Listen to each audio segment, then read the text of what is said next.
जे तेनू धूप लगे आवे तो मैं छाव बन जावा। दोस्तों पिछले कुछ दिनों से सोशल मीडिया की गलियों में ये गाना काफी चर्चाओं में रहा है। ये गाना गाया था ऋतु रिबा ने, जिसके बाद वो हर जगह छा गए थे। इनका नाम हर किसी की जुबान पर था, और हो भी क्यों ना।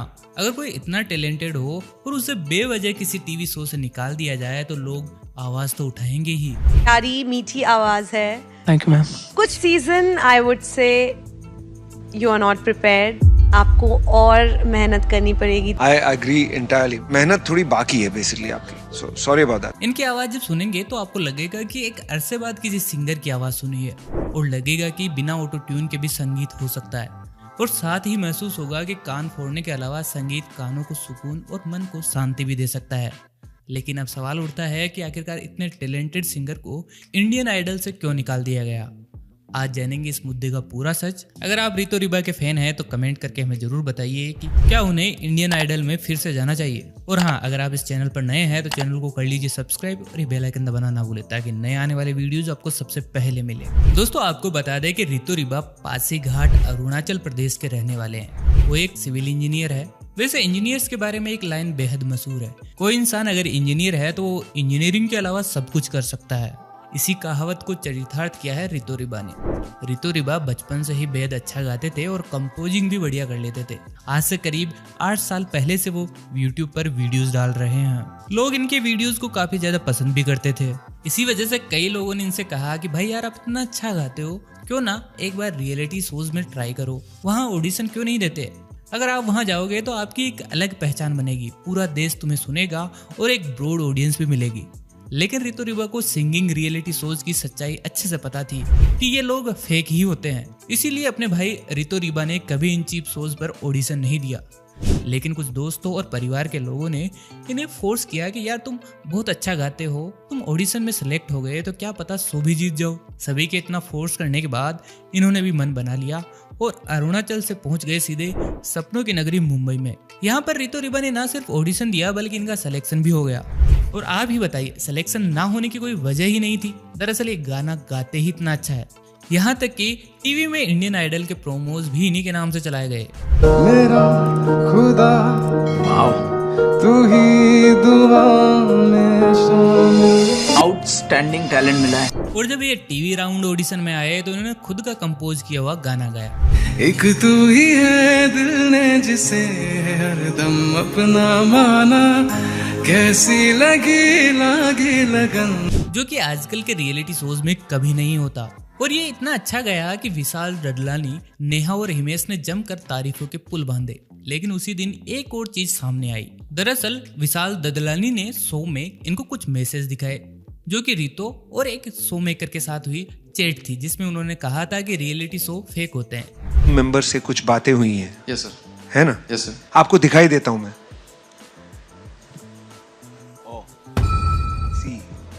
चीप शो कह रहे हैं आप, स्कैम कह रहे हैं। विशाल थोड़ा गुस्सा भी थे और बताया कि ये शो फेक नहीं है। इतना मान लीजिए कि विशाल ने जमकर शो की तारीफों के कसीदे गढ़े थे उस दिन। इस जगह की पाकीज़गी पे सवाल करके ना कोई बड़ा नहीं होता, ओके? इस जगह से कितने सिंगर्स ने अपने करियर कमाए हैं। उन्होंने आगे ये भी कहा कि आप टैलेंटेड हो, इस वजह से सिलेक्शन हुआ। दोस्तों आपको पता नहीं ये सब कैसा लगा होगा, लेकिन मुझे पर्सनली जलील करने जैसा लगा। अगर आपको किसी से दिक्कत है तो इंटरनली मैटर को सोल्व किया जा सकता था। पर्सनल मैसेज ऐसे पूरे देश को दिखाकर आप क्या साबित करना चाहते हो, ये मेरी समझ के बाहर है। ये कुछ वैसा ही था जैसे स्कूल में किसी दूसरी स्कूल की बढ़ाई करने के बाद स्कूल के प्रिंसिपल बच्चे को सबके सामने खड़ा करके लेक्चर झाड़ रहे हो। इसके बाद आया इनका थिएटर ऑडिशन राउंड।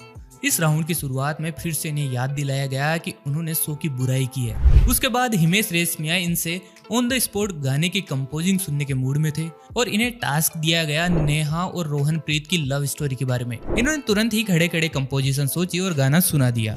एक ब्यूटीफुल रोमांटिक सिचुएशन देता हूँ मैं तुम्हें, नेहू और रोहू की मोहब्बत के ऊपर।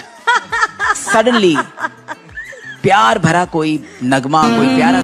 दोस्तों सच बताऊं, अगर मुझे ऐसा टास्क मिला होता तो मुझे नेहा और रोहन प्रीत की लव स्टोरी के बारे में ज्यादा कुछ पता ही नहीं है। हालांकि उन्होंने एक गाना मैंने पायल है छनकाए जैसे मास्टरपीस को बर्बाद किया, उस पर जरूर एक गाना बना सकता था। वैसे अपने रितो भाई काफी टैलेंटेड है और ये चीज किसी भी इंडियन रियलिटी शोज में पहली बार हुई थी कि किसी सिंगर के सामने ऑन द स्पॉट कोई सिचुएशन रखी गई और गाना बनाने को कहा गया। बाद में ये सॉन्ग सोशल मीडिया पर काफी ज्यादा वायरल हो गया और लोगों ने रिक्वेस्ट करना शुरू कर दिया कि इसका फुल वर्जन बनाइए। वैसे इस गाने को सुनकर हिमेश भी एक बार को चौंक गए और कहा कि ऐसा तो एक बार को मैं भी नहीं कर सकता, आप तो मुझसे भी ज्यादा टैलेंटेड हो।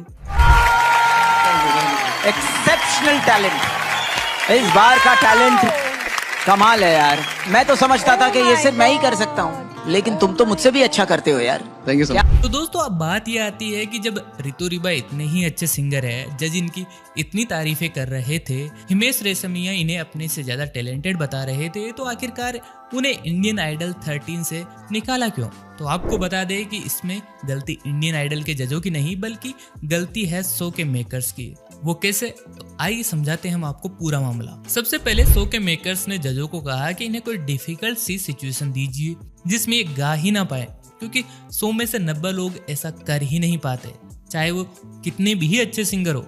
लेकिन रितु रिबा यहाँ भी घबराए नहीं, उन्होंने गाना सुना भी दिया और वो भी बेहतरीन था। लेकिन अब क्या करें?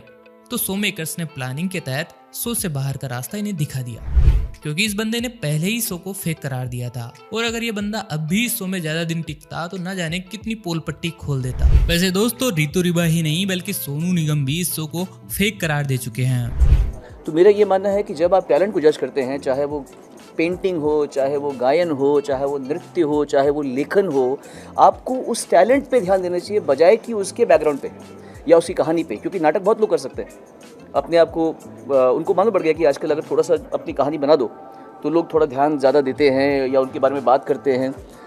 लेकिन असल में सिर्फ और सिर्फ टैलेंट लास्ट तक साथ में रहता है। I actually came to Bombay for a dance reality show. Alright, which one? I can't name it though. I was in top 100. I got the Takdeer Ki Topi. Now you all know what show it was. Wait, which one is it? DID. I didn't have a story. You didn't have a story, as in? I called them up and I was like, Papa, Mama, what is this? मेरे पास कोई story नहीं है बताने को। कुछ क्या कर रहे हो? बोल दो कि एक मम्मी नहीं मान रही, तुम्हारी मम्मी नहीं मान रही, मम्मी बोल रही थी पापा नहीं मान रहे, पापा नहीं मान रहे, तो तुम्हें घर से निकाल दिया। And I'm not kidding, वहाँ पे जितने भी कंटेस्टेंट थे उन्होंने अपनी खुद की स्टोरी बना रखी थी। वैसे तो रितु रिबा के शो से बाहर होने के बाद इस शो की सोशल मीडिया पर काफी छींचा लेदर हुई। वैसे कई लोग इस शो से मांग कर रहे हैं कि वो रितु रिबा को वापस से शो में ले ले, लेकिन हमें नहीं लगता कि इतनी बेइज्जती के बाद कोई इंसान फिर से इस जगह जाने की सोचेगा। इस सारी कंट्रोवर्सी पर आपका क्या कहना है? कमेंट करके हमें जरूर बताइए। दोस्तों अगर आप ऐसे ही और वीडियोस के लिए हमारे साथ बने रहना चाहते हैं तो चैनल को कर लीजिए सब्सक्राइब। हम जल्द ही मिलेंगे किसी और वीडियो के साथ, तब तक के लिए नमस्कार।